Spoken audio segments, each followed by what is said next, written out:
Assalamualaikum warahmatullahi wabarakatuh. Alhamdulillahilladzi qad awjada min nurihi nuran bihi ammal huda sabagal awalima fil wujudi bi asriha fal kullu minnu fil haqiqati mubtada. Allahumma salli wa sallim ala sayyidina Muhammadin al-fatihi lima ughliq wal khatimi lima sabaq nasiril haqqi bil haqq wal hadi ila siratikal mustaqim wa ala alihi wa ashabihi haqqa qadrihi wa miqdarihil azim. Alhamdulillah, segala puji bagi Allah Subhanahu wa taala yang alhamdulillah pada pagi hari ini Allah Subhanahu wa taala masih memberikan kepada kita nikmat iman, nikmat Islam, nikmat sehat wal afiat, nikmat hidayah, petunjuk dari Allah Subhanahu wa taala sehingga kita bisa berkumpul di tempat yang insyaallah Allah turunkan rahmat dan berkahnya. Salawat serta salam marilah kita haturkan kepada junjungan kita, kepada kekasih kita, baginda kita Nabi besar Muhammad sallallahu alaihi wasallam beserta keluarganya dan para sahabat-sahabatnya. Alhamdulillah. Namanya Abi Abdurrahman Abdullah bin Mas'ud radhiyallahu taala anhu. Beliau masuk Islam itu di kota Mekah. Ya, beliau masuk Islam di kota Mekah, masih awal-awal. Jadi awal-awal Nabi dakwah itu Sayyidina Abdullah bin Mas'ud masuk Islamnya awal-awal. Wa sababu islamihi anna Nabiy sallallahu alaihi wasallam. Jadi sebab keislamannya waktu itu Nabi Shallallahu Alaihi Wasallam lagi jalan di padang pasir gitu. Kemudian Nabi Shallallahu Alaihi Wasallam merasa kehausan. Jadi Nabi lagi jalan bareng di satu lembah gitu kan, di padang pasir bersama Sayyidina Abu Bakar. Kemudian Nabi merasa haus gitu di perjalanan tersebut, ya kan? Kemudian dilihat ada satu orang lagi gembala kambing, yaitu Abdullah bin Mas'ud tadi. Dia lagi menggembala kambing. Kemudian Nabi Shallallahu Alaihi Wasallam datang sama Sayyidina Abu Bakar menghampiri Abdullah bin Mas'ud tadi yang belum masuk Islam tadi. Kemudian Nabi berkata kepada Abdullah bin Mas'ud, "Ya gulam, wahai anak muda, adakah kambingmu ini ada nggak yang lagi nyusuin, biar bisa kita peras susunya? Ana lagi kehausan nih, lagi mau minum, boleh nggak ana minta tuh? Kalau misalkan ada kambing yang ada susunya yang lagi nyusuin." Kata Abdullah bin Mas'ud waktu itu, dia bilang ada, kambing nyusuin ini ada, cuman masalahnya ini kambing punya orang, aneh cuman disuruh, diupain, nggak berani ngasih ente, bahasa kita gitu. Nah ini amanah, nggak boleh aneh main kasih aja. Syuf ini Abdullah bin Mas'ud walaupun belum masuk Islam tapi punya sifat yang gitu ya. Kemudian Rasulullah dan Sayyidina Abu Bakar kata kepada Abdullah bin Mas'ud, tuh coba kambing yang nggak nyusuin, kambing yang belum punya, ya kan, yang belum nyusuin, ya kan. Abdullah bin bagian perut oleh Rasulullah, dan keluar air susu. Salah satu mu'jiz Sallallahu Alaihi Wasallam, keluar air susu, kemudian diminum oleh Rasulullah. Abu Bakar kenyang. Kemudian setelah itu kambing diusap perutnya sama Rasulullah, nggak keluar susunya, ya kan, ditutup lagi sama Rasulullah. Ini Abdullah bin gitu. Ini kan kejadian aneh di luar gitu. Dia tanya kepada Rasulullah dan Sayyidina Abu Bakar, dia untuk masuk Islam, ikut Allah alaihi wasallam. Itu Abdullah ibn taala anhu. Nah, Abdullah bin Mas'ud riwayat kecil. Tingginya satu dira pendek gitu. Orang Sayyidina Abdullah bin Mas'ud ini. Ya mungkin kayak kita lihat yang di TV-TV ya kan, yang main apa tuyul atau apa itu kan ya, pendek-pendek kecil gitu. Memang begitu Abdullah bin Mas'ud ini. Beliau punya kaki itu kecil. Sangat kecil. Udah pendek ya kan, sekite duduk lah tingginya tuh. Udah gitu kakinya kecil. Jadi suka jadi bahan ketawaan sahabat. Ini Abdullah bin Mas'ud. Pernah satu waktu itu Rasulullah lagi di sebuah bukit gitu bersama sahabat-sahabatnya, termasuk ada Abdullah bin Mas'ud di situ. Jadi Abdullah bin Mas'ud ini waktu itu lagi mau metik ranting pohon, ranting kayu siwak. Ya kan, kalau ada kayu siwak tuh kan dari ranting pohon tuh. Dia lagi mau, kemudian ada angin, ketiup angin, saking badannya kecil gitu, kecil. Ya kan, ketiup angin, guling Abdullah bin Mas'ud. Sahabat ketawa semuanya kan ngelihat Abdullah bin Mas'ud ketiup angin gitu, guling. Sahabat ngakak semuanya, ketawa nih, sahabat ngetawain Abdullah bin Mas'ud. Kemudian Rasulullah Shallallahu Alaihi Wasallam tengok ke para sahabat, wahai sahabatku, apa yang kalian tertawakan nih? Dia bilang, ya Rasulullah, tuh lihat tuh Abdullah bin Mas'ud tuh, lihat gelinding di bukit ya kan, ketiup angin, saking kecilnya badannya Rasulullah. Kata para sahabat. Lalu Rasulullah bilang, wahai sahabatku, ketahuilah katanya, betisnya Abdullah bin Mas'ud yang kecil itu tadi ya kan, kalau ditimbang dengan gunung Uhud nanti di yaumil qiyamah, di padang mahsyar, niscaya lebih berat betisnya Abdullah bin Mas'ud. Maksudnya apa? Kebaikannya lebih banyak gitu. Walaupun kecil bentuk tubuhnya, kebaikannya boleh diadu sama yang lain.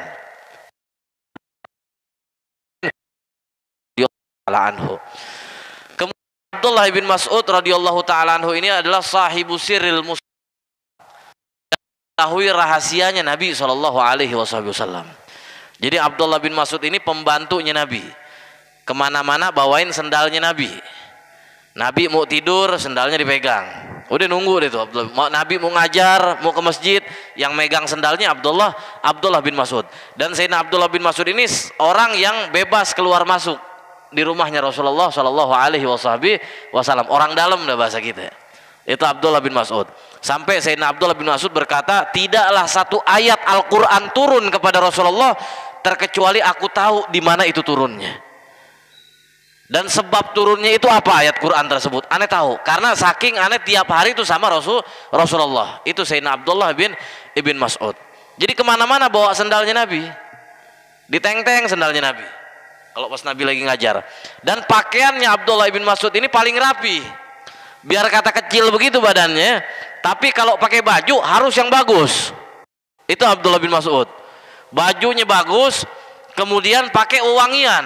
Nggak mau dia kalau baju sembarangan gitu, nggak mau Abdullah bin Mas'ud. Harus perfect gitu bahasa kita ya sekarang. Sahabat yang lain pernah bertanya, ya Abdullah bin Mas'ud, kenapa kok ente kalau pakai baju tuh harus yang paling bagus? Harus pakai minyak wangi, pokoknya harus perfect deh gitu. Kata Abdullah bin Mas'ud, ini sebagai penghormatan ana kepada sendalnya Rasulullah Shallallahu Alaihi Wasallam. Jadi aneh kemana-mana bawa sendalnya Nabi, maka penampilan aneh ini harus bagus gitu, jangan sembarangan, karena aneh mendapatkan kemuliaan dengan membawa sendalnya Nabi Muhammad Shallallahu Alaihi Wasallam. Itu Sayyidina Abdullah bin Mas'ud radhiyallahu taala anhu. Kemudian Sayyidina Abdullah bin Mas'ud juga orang yang pertama kali membaca Al-Quran secara terang-terangan di hadapan kaum Quraisy. Itu Abdullah bin Mas'ud. Jadi waktu itu turun surat Ar-Rahman, ya. Yang kita tahu kan surat Ar-Rahman, Allamal Quran, ya kan. Waktu turun surat Ar-Rahman, itu Rasulullah SAW berkata kepada sahabat-sahabatnya nih, siapa yang berani bacakan surat Ar-Rahman ini, ayat ini apa di Ka'bah? Abdullah bin Mas'ud langsung acung, saya ya Rasulullah. Aneh berani bacakan di Ka'bah. Ya khair, jalan deh Abdullah bin Mas'ud. Jalan ke Ka'bah, waktu itu di Ka'bah lagi banyak pembesar-pembesar kafir Quraisy. Ada Abu Jahal di situ, ada Utbah bin Rabi'ah, banyak pembesar-pembesar kafir Quraisy. Ini Abdullah bin Mas'ud udah orangnya kecil kan ya, jalannya main nyelonong gitu, naik ke Ka'bah, kemudian dia bacakan surat Ar-Rahman tadi. Ar-Rahman 'allamal Qur'an khalaqal insan 'allamahul bayan. Terus dibacakan. Itu orang-orang kafir Quraisy ngelihat Abdullah bin Mas'ud bacain Quran, ini belum pernah ada yang baca Quran terang-terangan di hadapan kaum kafir Quraisy. Masih sembunyi-sembunyi waktu itu. Ngelihat ada yang baca Quran di situ, itu merah mukanya mereka semua. Siapa nih orang berani-beraninya gitu ya kan? Baca Quran di depan kita. Termasuk Abu Jahal di situ. Abu Jahal paling marah tuh. Merahnya Abu Jahal di situ. Loh, bin Mas'ud nih, si Kang Angon kambing bahasa kita ya. Itu Abu Jahal nggak pakai mikir. Abu Jahal nggak pakai mikir. Dia samperin Abdullah bin Mas'ud, ditampar sama Abu Jahal. Abu Jahal nih badannya gede. Abu Jahal tuh badannya tinggi, gede. Itu Abu Jahal. Abdullah bin Mas'ud kecil. Disamperin, ditempeleng. Ini berdarah. Dia punya telinga tuh Abdullah bin Mas'ud. Nangis Abdullah bin Mas'ud ya kan? Nangis sambil megangin telinganya gitu, nangis. Pulang ke Rasulullah.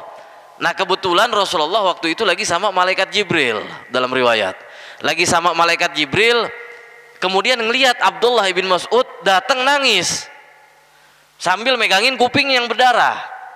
Kemudian Rasulullah tanya, ya Abdullah bin Mas'ud, ada apa? Diceritain sama Abdullah bin Mas'ud, ya kan, ada ditampar sama Abu Jahal ya Rasulullah. Rasulullah langsung kan ya sedih juga lah ngelihat Abdullah bin Mas'ud gitu. Tapi di situ malaikat Jibril ketawa. Malaikat Jibril ngetawain Abdullah bin Mas'ud. Kemudian Rasulullah heran. Ya Jibril katanya, Abdullah bin Mas'ud lagi kesakitan begini. Terus ente ketawain, kenapa? Ya Rasulullah, kata malaikat Jibril, nanti engkau akan tahu jawabannya apa. Ya kan? Kenapa anak ketawa? Nanti engkau akan tahu jawabannya Rasulullah. Singkat cerita, ya kan? Ini kejadian ulama, ini masih di Mekah kejadian. Rasulullah hijrah dari Mekah ke Madinah. Mulai ada peperangan. Pertama perang Badar. Ya kan, terjadi perang Badar. Ini kan bertahun-tahun udah tuh. Mungkin ada 10 tahun kali ya dari kejadian yang ditempeleng Abu Jahal itu tadi. Ketika perang Badar, ini perang Masya Allah gitu dahsyat. Abu Jahal di situ berhasil ditumbangkan oleh para sahabat. Selesai perang, sebagaimana biasa kan, kalau habis perang kan ada tim yang bagian nyari mana orang yang masih hidup, mana orang yang udah mati gitu kan, diseser lah gitu kan. Yang masih hidup bisa selamatin, iya kan. Yang lagi sekarat bisa dicepetin matinya gitu kan. Sehabis perang tuh. Karena Abdullah bin Mas'ud nggak ikut perang kan, faktor badannya itu. Selesai perang, Abdullah bin Mas'ud keliling nyari sahabat-sahabat yang masih hidup. Iya kan, nyari sahabat-sahabat yang masih hidup. Dilihat di dalam tumpukan ada mayat-mayat yang udah meninggal gitu kan. Dilihat Abu Jahal di situ. Ada Abu Jahal udah berbaring, udah nggak bisa bangun, masih hidup. Abu Jahal nih masih hidup. Udah di titik darah penghabisan lah bahasa kitanya. Mau ngedeketin Abu Jahal takut, trauma dia gitu sama Abu Jahal nih. Akhirnya diambil tongkatnya Abdullah bin Mas'ud, pedangnya diambil, dicolek-colek begitu kan, masih hidup apa enggak gitu ya kan. Ditoel-toel begitu, ternyata masih hidup Abu Jahal. Dan Abu Jahal ngeh, ini Abdullah bin Mas'ud. Dia bilang, ya Ibnu Mas'ud, ente kemari, nggak apa-apa. Naik di dada ana, naik, nggak apa-apa. Ana udah lemah kok, ana udah nggak bisa ngapa-ngapain. Ente naik di dada ana. Kata Abu Jahal. Kemudian Abu Jahal bilang sama Abdullah bin Mas'ud, ya Ibnu Mas'ud, ente kalau nanti anak bentar lagi mati nih, ya kan, udah sekarat nih. Ente tolong potong leher aneh, tapi di bagian bawah. Jadi kalau mau abis ini potong leher aneh, tapi di bagian bawah sini. Biar Muhammad dan sahabat-sahabatnya tahu kalau Abu Jahal itu lehernya panjang. Menunjukkan gagah gitu maksudnya. Abu Jahal matinya aja masih sombong. Makanya Nabi SAW diberi musuh yang lebih dahsyat daripada Fir'aun. Kalau Fir'aun dalam sekaratul mautnya diingat Allah, ngerti gak? Waktu tenggelam di lautan, Fir'aun ingat Allah. Amantu bi Rabbi Musa wa Harun, iya kan? Udah telat. Abu Jahal lagi sekarat masih sempet-sempetnya sombong, ngerti gak? Ini Abu Jahal nih. Dia bilang potong di bagian bawah, tunjukin kepada Muhammad. Nih Abu Jahal, ya, orang yang gagah perkasa. Kata Abu Jahal. Ya nggak lama benar meninggal, dipotonglah sama Abdullah bin Mas'ud. Dipotong, habis itu diikat. Jadi kupingnya diikat Abdullah bin Mas'ud. Kupingnya diikat, diseret sama Abdullah, nggak kuat ngangkat Abdullah bin Mas'ud kan, diseret, iya kan? Diseret sama Abdullah bin Mas'ud. Kebetulan setelah perang Badar itu Rasulullah masih ada di situ, lagi duduk juga sama malaikat Jibril, berdua nih. Kemudian datang Abdullah bin Mas'ud nyeret kepala itu tadi. Kemudian malaikat Jibril ketawa, ya Rasulullah, ingat nggak dulu yang waktu Abdullah bin Mas'ud ditampar oleh Abu Jahal, terus aneh ketawa ya Rasulullah, kata malaikat Jibril. Iya Jibril, aneh ingat, kata Rasulullah. Kenapa? Tuh lihat. Itu lihat Abdullah bin Mas'ud bawa apa itu? Dia bawa sampai ke hadapan Rasulullah, yang dibawa kepalanya Abu Jahal.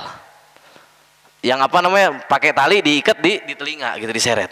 Kata malaikat Jibril, ya Rasulullah, al-udhun bil udhun wa ra'su ziyadah. Ya Rasulullah, telinga dibalas telinga, diseret. Wa ra'su ziyadah, kepala itu tambahan buat Abdullah bin Mas'ud, kata. Jadi dulu telinganya luka, dibalas diikat sama Abdullah bin Mas'ud. Ini kepala tambahan buat Abdullah bin Mas'ud. Baru Rasulullah SAW tersenyum ketika itu. Ini Abdullah bin Mas'ud radhiyallahu taala anhu. Beliau wafat di zamannya Sayyidina Utsman ibn Affan. Beliau wafat di zaman Sayyidina Utsman ibn Affan, sahabat Nabi SAW, ya, khalifah yang ketiga.